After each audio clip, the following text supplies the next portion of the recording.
It's like the answers. No, it's just So, here you are, and it's all about now your journey.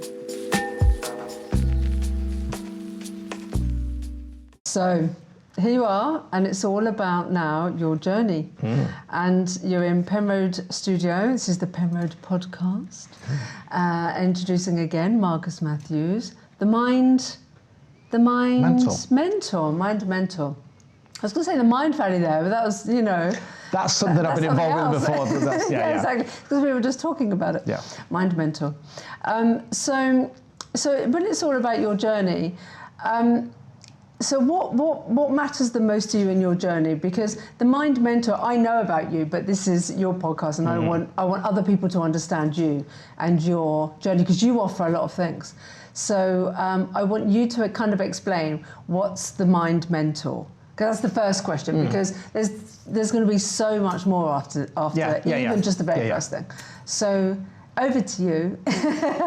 Let me start at the end of the start, which that sounds confusing, right? Yeah, go on. The whole Mind Mentor thing came from a very simple question. Why do I feel the way that I do? Simple question. The journey, however, started back in 2016. I was at Chester Station as a serving police officer. I ended up getting assaulted. And people would externally think, oh, that's a bad thing anyway, but actually the assault wasn't the issue. The issue was that post that assault, I didn't get the support that I needed. And I asked for help. In the police force? Yeah, I asked for help, but what I got was a process. So like all good men, I buried that in, carried on, and 2 years later, I was going to kill myself. Oh.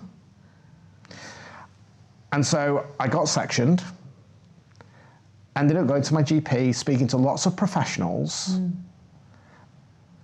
and I didn't want to talk. I didn't want to talk. I didn't want to talk about how I felt. I just had that one question: why do I feel the way that I do? Logically, life was great. Had a great job, great family. On paper, everything should have been perfect, but it wasn't. There was this feeling inside that I wasn't good enough, I was different, that the life that I want wasn't available to me, and unfortunately, I couldn't communicate that. That's so sad. Yeah. And you hear that all the time. As a man, you hear, well, I shouldn't say as a man, but you hear it more in the male, don't you? You hear more. Yeah, and so... Women talk a lot. Yeah, so where did it all come from?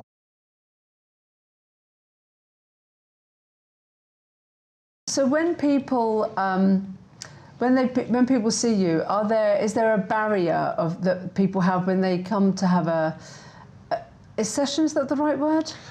Yeah. I mean, I would say it is sessions. And is there a barrier? Like, are people really loath? Really, they want help. They want to find out what's going on. But is there a barrier that people won't open up to? I guess is the right word. I would say the biggest barrier is, if we actually look at the mind, a couple of the rules of the mind, is the first one is the mind loves what's familiar. So if something isn't familiar, what I do isn't familiar. Yeah. So there's going to be a natural resistance, because the mind's job, the ego mind's job, is to keep you safe. Yeah.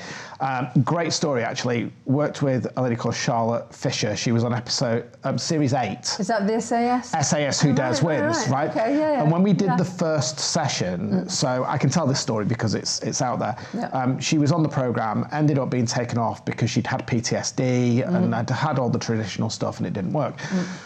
On the first session, she closed her laptop down and said, I can't do this anymore. And I'd never had that happen again. God. There's actually a radio interview, we talk about this on BBC Radio Shropshire, where she tells this story, and then we actually then arranged to do the session again, and she's like, oh, I can't even believe that I felt that way. So what we've got to understand is that our mind's job is to keep us safe. Yeah. So you don't want to open up. Yeah, you kind of want to because you want to deal with the issue and the problem, but it's hard. It's hard to open. And often it's because we can't vocalize it because, as I say, it's the feeling that drives the behavior, not the thought. Yeah. So I now have some mind hacks that I can help people very easily understand, and I did them with you, where we can use that thermometer and create safety in the mind. And that's why it's called mind mentoring, because what we're doing is we're creating the environment. Yeah. So I have 4 elements that I work with. Most people want something, but actually it's a need. I want this, I want that, I want the other. Actually, I need peace. Yeah. And then we need to, well, why do we want it? What underpins that? What's the foundation? And that's often quite difficult for us to articulate, because that why comes from the limbic brain, our emotional center, that doesn't have a voice.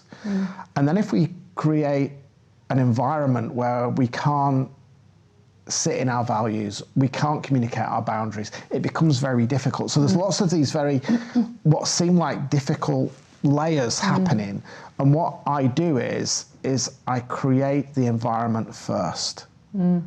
Yeah, like a safe space. A safe space for the mind to go, it's safe for me to do this.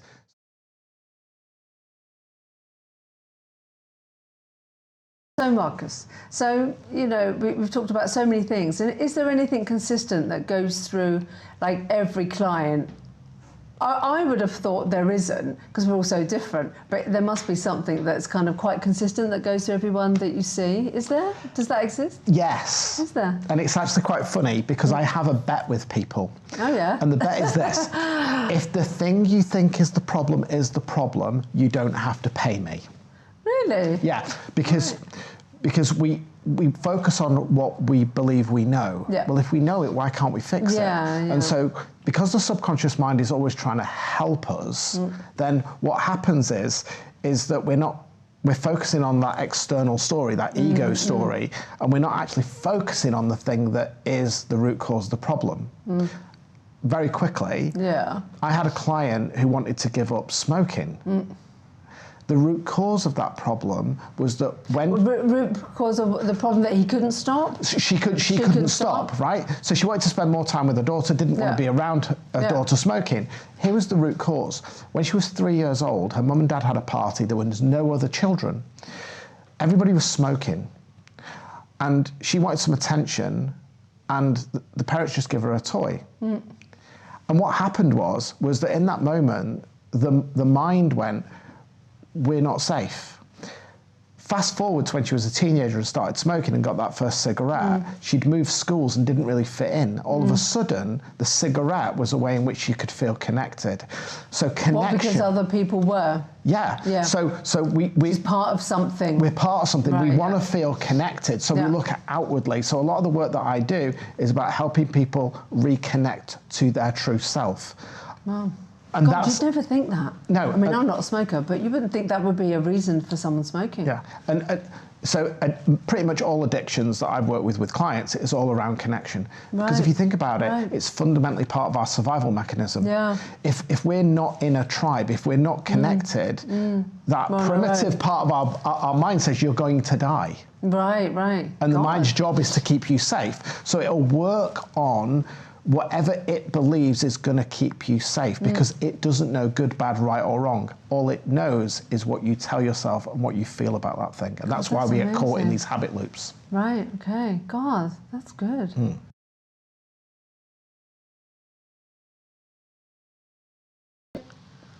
You've worked with loads of celebrities and big executives and athletes. I love that you work with athletes. That's great.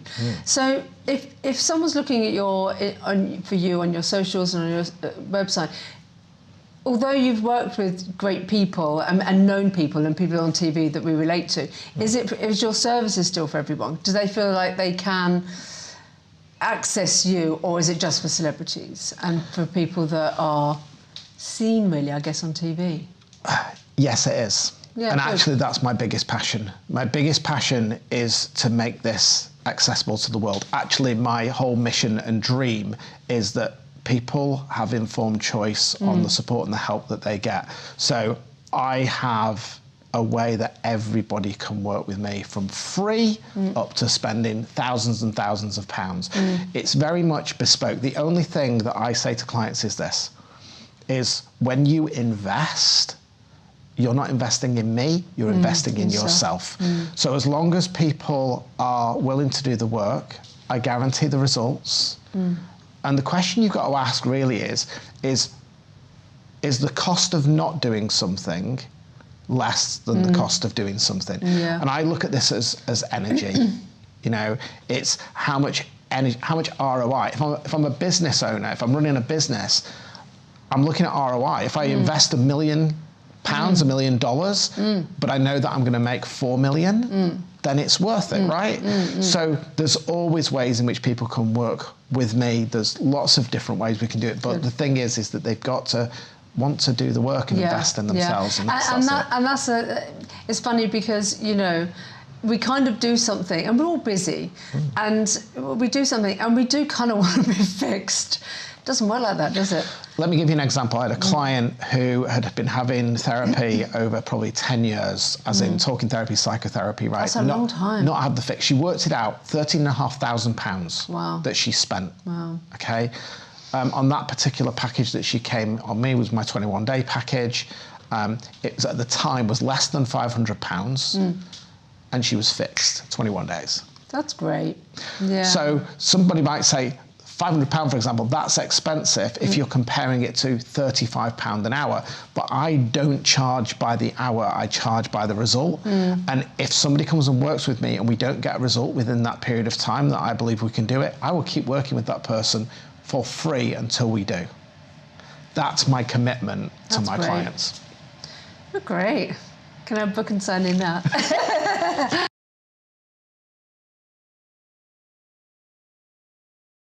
I love guarantees because when I see someone that say they can guarantee something, I'm like, oh yeah, well, I'll show you that you can't. It's like in me that how can someone guarantee? So you do say you guarantee, and it's something that you're dealing with people. So how would you guarantee that if you can't? Fix is the wrong word, isn't it? So so remind me of the guarantee. What do you say, and tell me how that you can guarantee that? Well, let me start with this. Yeah. We're turning adversity into opportunity. Yeah.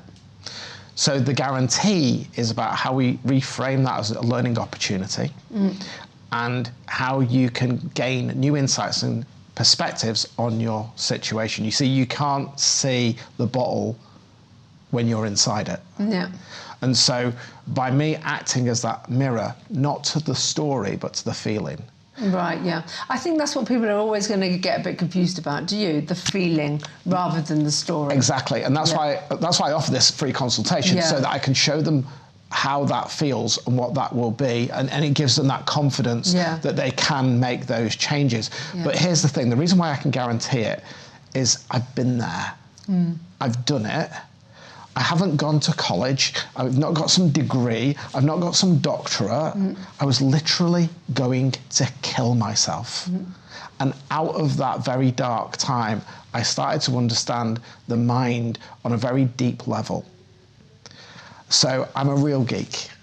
Neuroscience, quantum mechanics, quantum physics, psychology, CBT, coaching therapy.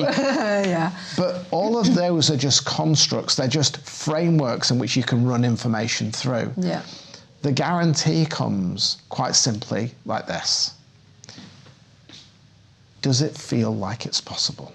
And if it doesn't, it isn't. And if it does, it is. Okay. That's good. And we'll keep that bit there because that was a good ending, but I want to carry on. Okay.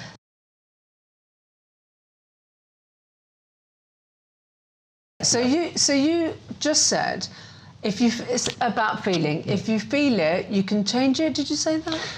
If you feel it's right, it is. That's right, that's right. If you feel it isn't, it isn't. So what does that mean though? Like for someone just tuning into you, like what I don't get that. So what does that mean? Okay. If I've got a problem that I can't figure out myself and I really need some help, what does that bit mean? That's what You've just asked me a question. Yeah. Okay. What prompted that question? Is it what I said, or was it what I said made you feel? I'm still confused. Okay, so stop there. You're confused. I'm confused. How does that feel? Annoying. Where do you feel it? In my stomach. But until I made you aware Yeah. that feeling of annoying and confusion was in your stomach, Yeah. you weren't aware of it. No, right, yeah. You kind of think it's up here somewhere. No, but it was the feeling. It's the feeling. It was the feeling that drove the behaviour, not the thought. But we concentrate on the thought and think that if we just concentrate on the thought, that's how we fix it. That's what we're told. Yeah. But On anything, right? On anything. Yeah. On anything. You fall in love. You don't fall in love with somebody based on their proportions. There's something about them. Yeah. You look at people, you go, why is that person with that person? They don't look compatible. Yeah. It's a feeling. Yeah. And this is the why. Simon Sinek talks about this. I love Simon Sinek. Yeah. So Simon Sinek's golden circle is a perfect representation of this, is that most people communicate, they know what they do, they know how they do it, but they don't know why they do it. Why drives behaviour. Yeah. People, like he says, people don't buy Apple Macs because they've got so much hard drive. They buy it because they're buying into an ecosystem. They're buying into, you're like me, we connect. Yeah, yeah. It's a feeling, and a feeling of safety. Yeah. I feel safe with you, therefore. And so this is what's happening is most mental health issues, most issues that people have are not about the stories. Most people know that if something bad happened in their past, yeah, that's not me anymore. Yeah. So why is that still driving? Here? Why is it still driving a behaviour now? Yeah. 100% of the time, that's because the thing that started that chain reaction to get to that point started back here. It wasn't here. We only focus on what we know and what we think the problem is.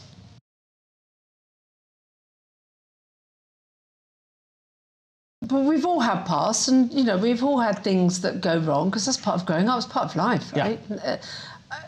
I'd be surprised if someone's had the perfect life all the way through their life, and if they have, that's excellent, right?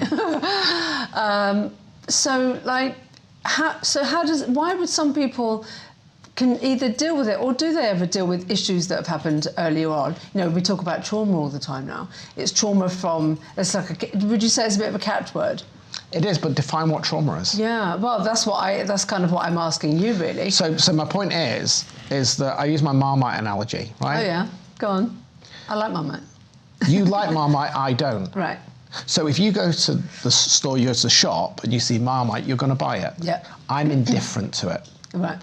So what we're doing is that because the feeling drives the behaviour, doesn't mean the story didn't happen, but we're now indifferent to it.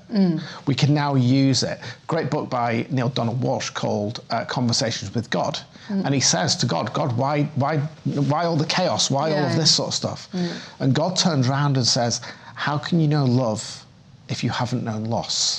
How can you know success if you haven't known failure? Ed Sheeran talks about this. Yeah. His greatest moments were not in his successes, they were in his failures. Kobe Bryant says the same thing. We see the peak of that iceberg of success. Yeah, there's a whole... Below that, there's a lot of failure. And so... decades of it, right? And it's that hero's journey that people have to go on to be successful. But you've got to define what success is. And so to define success, but would people see you who, maybe they're not in business, they've just got a personal issue, and maybe they're employed and they have a job. But I guess if you've got an issue, it doesn't really matter if it's your own business or you're working for someone, it's still with you, isn't it? Let me ask you a question. Yeah, go on. Do you want to be happy? Yes. Notice how that feels when I said that. Yeah. You want to be happy? Yeah. Or would you just want to be at peace? Are they not the same? You tell me. Right, okay. But they're not. Yeah. Because happiness is this construct that I have to be happy all the time. It's not real, is it? It's not real. No. And how can you know the difference between what happy is if you don't go through periods of sadness? Yeah. But if you can go through adversity, knowing who you are, knowing that you're at peace, then that's a beautiful thing to be able to do. Yeah. To have the confidence in yourself, to know yourself that deeply that you can push through adversity, through challenges, and it doesn't matter if the four thieves turn up, judgment, shame, guilt, and have to validate yourself. If you understand that that ego part of your mind, that protector part of your mind is just trying to help you, and you have a way then that you can talk to that in a really powerful way, that you can say, it's okay, I've got this. And have that inner confidence, that inner peace, to know that whatever's happening, you know who you are. And this isn't a new concept.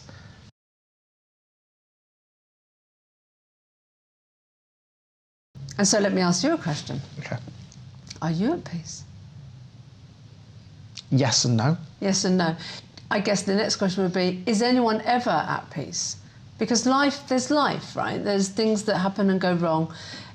Would you say then it's your core state that we're ideally all trying to get to be at peace, so that when all the things that happen in our lives, be it business, family... Define peace. Yeah, define peace. So I'll define peace. So everyone's got their own... I'll define peace. Go on. I have good days, I have bad days. But I have an inner deep knowing of who I am and what my purpose is. And my purpose is very simple. In 2018, I was going to kill myself, and I discovered something deep. And I never want anybody to go through what I did. So my mission is to allow people to understand who they truly are, step into their authentic self, and find that peace within, so that they can walk through the darkness and they don't have to dim their light. Because when you shine your light, you're going to attract shadows. But here's the thing, the more you know how to use your light, the shadows start to disappear.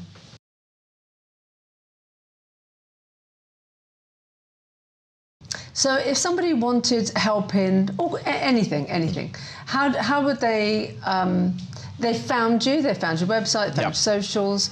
How does it work? Do they get a discovery call? How does it work with you? Yeah, I offer a free discovery call, and I have people reach out to me on Messenger. But the most important thing is that this is your journey.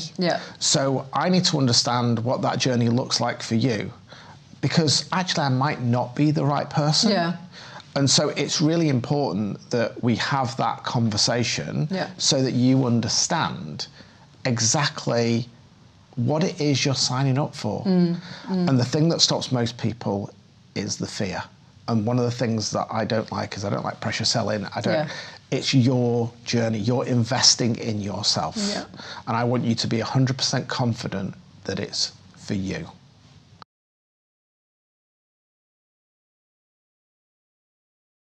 So when someone's, let's say, done discovery call, do they have to decide how that journey is with you, or you've had a discovery call, you're beginning to understand their issues. Do you then make a plan of action, let's say, or does someone need to tell you what they want? They probably don't know what they want.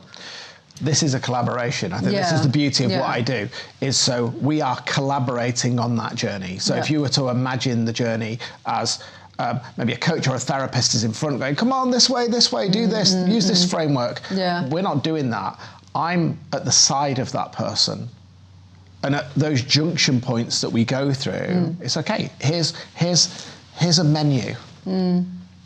Which do you want to choose? Why do you want to choose that? And I go on that with them, which is very different than a lot of those relationships that are quite transactional. So mine is all about creating that safety.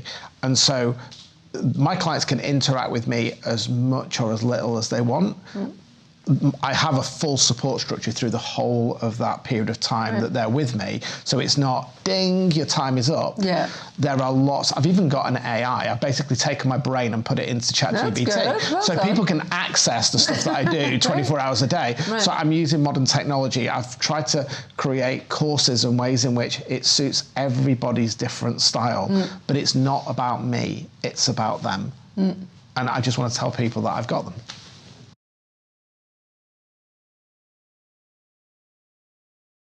once someone has started their journey with you, have you got clients? I guess the kind of question is it ongoing, like we've said, you know, sometimes it can take years. Is that how it works with you? Is that kind of a normal situation? Or I know everyone's different. There's going to be different reasons why someone's working with you in the first place. But can people be I won't say fixed, I think that's the wrong term. You wouldn't use that term, I don't think. I have the worst business model. Business model, right. My business model doesn't make any sense. If you look at therapy and coaching, the whole purpose of that is to keep that person in that relationship and paying you all the time, right? Yeah. Well, I didn't want that, so why would I want that for my clients? My sole purpose is to get my clients in and out and on with their life as quickly as possible. That's really good. I've never yet had a client that's come back to me for the same issue. Do I have repeat clients? Do I have packages where they can work on multiple issues? Yes, because the journey never really ends. Yeah. But my USP is I don't want you to come back and keep talking to me about the same problem. I want you to fix the problem, understand why, give you the tools that you can use for other areas, and you just get on with your life. Because that's what we want. Yeah, absolutely.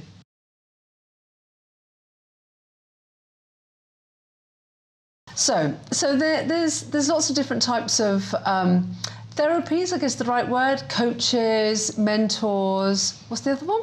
Coaches, mentors, therapists. Therapists, coaches, and mentors. Yeah. And so you say you're a mentor. So what's the difference? You know, my understanding is a coaching is, you're right, they kind of almost guide you and tell you what to do. Therapy, I'm not sure. What would you say therapy is? Well, if you think of it as a journey. Yeah. Therapists try and help you look at the past and cope and manage it. Right? So it's more about the past. It's more about the past, right? Okay. A coach generally is future focused, is asking you questions to try and help you move through a problem to a future goal. Here's the thing. Mentors give great answers. Mentors are people who have been there. They've got the answers. They've got the solutions, and they guide you on how that can apply to your life. So my question to people would be, do you want answers, or do you want more questions, or do you just want to sit and talk about your past? So you would ask that, would you? Yeah. Yeah. Because everyone's going to have a different kind of answer. But if you think about that, you go to your therapist, you turn up and you talk all the time, and you get some light relief. It's like taking a rucksack off, and then you finish your session, put it back on. You'll sleep. A coach, it can be annoying because they're asking you questions and you're not too sure and you're frustrated and you've got these feelings. But a mentor is somebody that gives you an answer. And the answer is, where did that feeling come from? Why is that feeling driving that behaviour? So I help people gain the answers that they already have. I just help them unlock it. I have the key. Ah, you have the key. Is that so? I've got the key. I've got the key, yeah.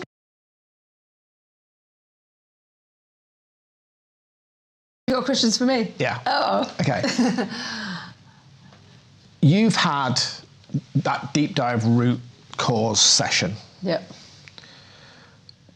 What were your thoughts before the session, and what did you discover afterwards? So if somebody was to say, why should I do that? Why should I do what? Why would you go through that process? What was the biggest insight that you gained through that few hours that we worked together? A few hours, I remember it as nearly half a day.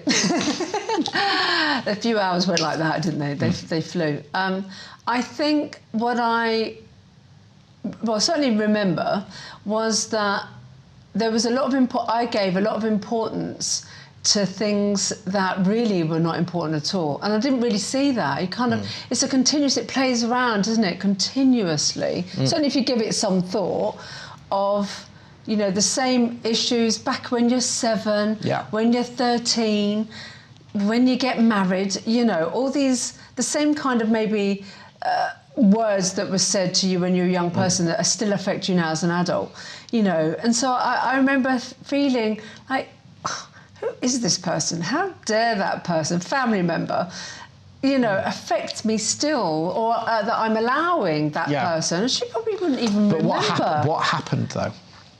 I felt that it wasn't important. Like it shrunk. I felt like it shrunk. Did you not release something? Yeah, I released it. I released the importance that I gave to it. There's a phrase by a guy called Henry Maudsley, which is, the sorrow that cannot express itself in tears causes other organs to weep. Oh, really? And so if you think about all those stories are true, Yeah. you might have come across them before, but notice how you released a feeling that you'd associated with that. And notice that your mind and your body were trying to help you, and as soon as you'd realised you now have the wisdom of an adult and you're no longer that child, those two come together. And what do we want more? To have the wisdom of as an adult with the freedom of a child. Yeah. Yeah. So what actually happened was you lifted that feeling that you'd attached to that, and it wasn't that it wasn't relevant, it wasn't that it wasn't true, it wasn't impacted you, but what you did is you turned that adversity into an opportunity, because you told the mind that, well, I'm not 4 anymore. You see, the mind has no mass, so it doesn't experience time. Einstein's theory of general relativity. So what that means is that the subconscious mind only knows the present. Depression, going to the past, bringing it into the present. Anxiety, going into the past, forecasting it into the future, bringing it into the present. There's only now. And so in that moment, if we can make the mind feel safe by allowing it to release that feeling that it believes has been trying to help you, then everything changes. Yeah, and it did. It did. Thank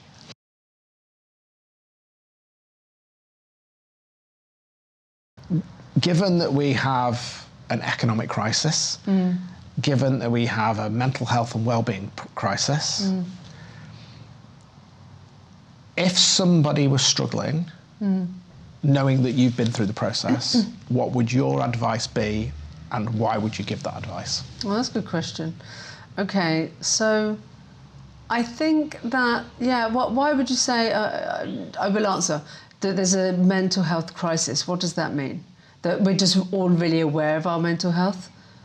We get told there's a mental health crisis. Yeah, I don't believe there is. I think there's an access to service crisis. Oh, right, okay. So the only thing that we get told is talking therapy, talk about your problems, cope and manage. That's the narrative that's played out. So given that this is a different way, it's something that combines coaching, therapy, mentoring, CBT, psychotherapy, hypnotherapy, everything in one package. Well, I remember doing CBT and I thought it was a complete and utter waste of time. Now that was my own personal.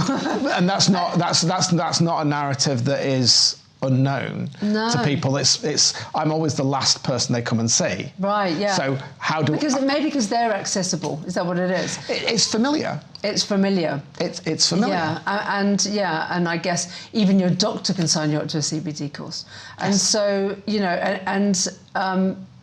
it was a step by step, but if you didn't put the effort in, which life got in the way, and business got in the way, and it's long, and it's long. Laborious. It was laborious. It was so boring. Even though you need it, that's why you're doing it. Yeah, if you could change a feeling that you're feeling of overwhelm in less than 2 minutes, you're going to do it. You're going to do it. Yeah, of course. Yeah. So what is the value? Is the value that you want to invest in yourself to get rid of this quickly, or do you want to not invest and either stay where you are or invest a little bit and then just carry on and nothing changes? And nothing changes. God, I've been there. It's boring, and just life gets in the way. And I think if you don't really give it your all, you're not going to get anything out of it. It's a bit of a waste of time. And so our session, it was still the same issues. And I feel like they've just disappeared. I mean, the session was quite intense. I felt knackered afterwards, but I felt like everything that I'd been working on all these decades, that I don't feel... Let me give you an analogy. Go on. Imagine life was a weed. And you can mow the weeds down, and for a bit... But the roots are there. But the roots are there. But if you extract the weed, now you create... Space. A blank canvas. Yeah, start again. Then you start to plant the beautiful flowers that you want in your life. Now, the weeds are still going to come in, but it's much easier to pull those weeds out when you know they're coming in. When you find root cause, you're extracting the whole weed and creating a space to fill it with something that's more worthy of your time. Yeah, absolutely. Yeah. So I personally think everyone should book you.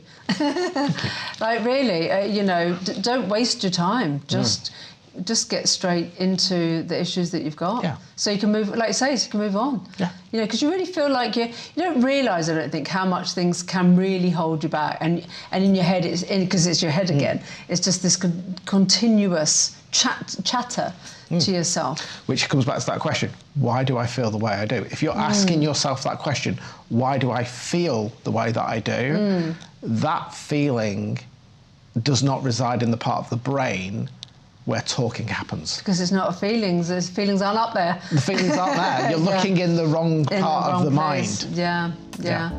So yeah, everyone needs a mind mentor, and Marcus Matthews, you are it.